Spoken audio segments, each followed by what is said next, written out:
धोरों की धरती राजस्थान में ऊंट केवल एक पशु मात्र नहीं है, बल्कि राजस्थान की संस्कृति का एक हिस्सा है। ढोला मारू, बाबूजी, बाबा रामदेव, खीमवाजी और महेंद्र मूमल जैसे कई लोकगीत ऊंटों की पृष्ठभूमि पर ही रचे गए हैं। विडंबना है कि आज ऊंटों के अस्तित्व पर संकट के बादल मंडरा रहे हैं और ऊंटों की संख्या निरंतर घट रही है। देश के करीब 82% ऊंट राजस्थान में पाए जाते हैं। सन 1961 में राजस्थान में ऊंटों की संख्या 10 लाख थी और अब घटकर सिर्फ 2,13,000 के लगभग रह गई है।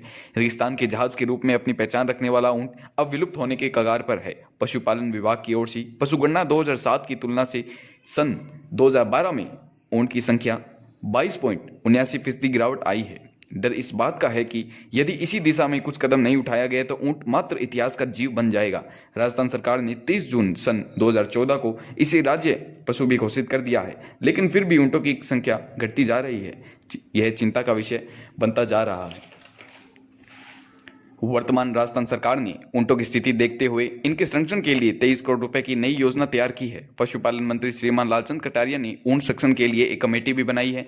ऊंट एक भारवाहक पशु ही नहीं, अनेक दृष्टि से भी एक उपयोगी जानवर है। विभिन्न शोध के जरिए यह प्रमाणित हो चुका है कि ऊंटनी का दूध न केवल रोग प्रतिरोधक क्षमता बढ़ाने वाला, अपितु यह मधुमेह, क्षय रोग, ऑटिज्म एवं मंद बुद्धि के उपचार के साथ दस्त, गठिया, हेपेटाइटिस के निदान में भी उपयोगी है। संयुक्त अरब इमारत ने तो ऊंटनी के दूध के लिए अलग से डेयरी स्थापित कर दी है। साथ ही ऊंटनी के दूध का प्रसंस्करण व वितरण वैज्ञानिक और तौर तरीके से होता है। हमारे देश में भी एक दौर था जब ऊंट पालकों के लिए ऊंटनी का दूध ही आहार था। ऊंटनी के दूध में ज्यादा लौह तत्व और विटामिन सी होता है।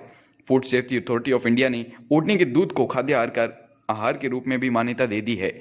यहाँ तक कि ऊंट की एंटीबॉडी से विषरोधी दवा तैयार करने का काम भी प्रकृति पर है।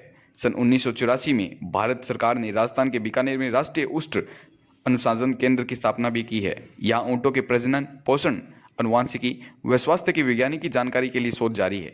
एक अनुमान के अनुसार दुनिया में करीब 47 देशों में 3.5 करोड़ ऊंट है, लेकिन भारत सहित अफगानिस्तान, चीन, इजराइल, मंगोलिया, इराक, मॉस्को आदि देशों में ऊंटों की संख्या घटती जा रही है।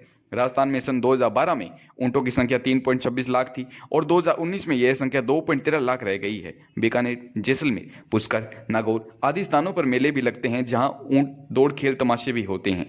ऊंटों के विलुप्त होने से बचने के लिए सरकार को ऊंट पालन को बढ़ावा देना होगा। ऊंट डेयरी व ऊंट से जुड़े शिल्प के लिए आर्थिक मदद करनी होगी।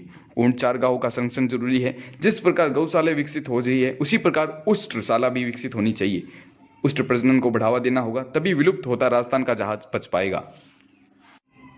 धोरों की धरती राजस्थान में ऊंट